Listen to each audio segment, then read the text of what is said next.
हथवा किताब लेके घूमेला हमार भैया।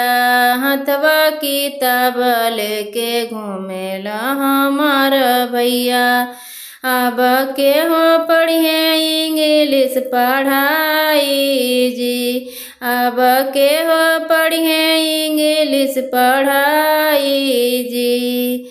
घर में से निकलेली दूल्हे की बहिना हो।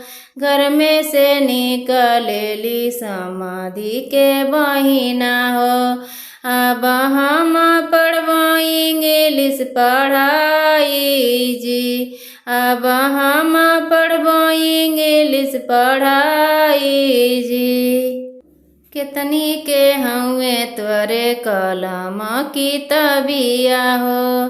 कितनी के हउए तोरे कलम किताबिया हो।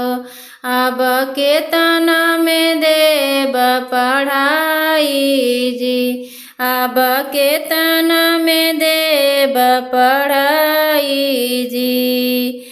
10-20 रुपया के कलम किताबिया हो।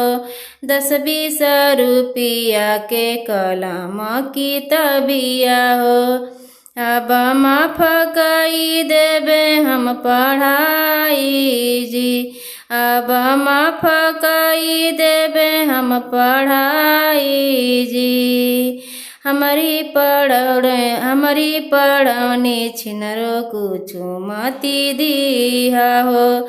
हमारी पढ़ौनी छिनरो कुछु मती दिहा हो।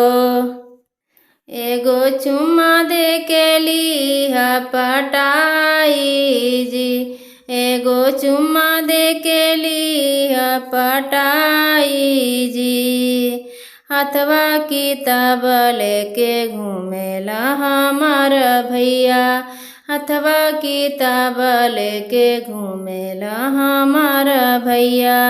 अब के हो पढ़िए इंग्लिश पढ़ाई जी। अब के हो पढ़िए इंग्लिश पढ़ाई जी।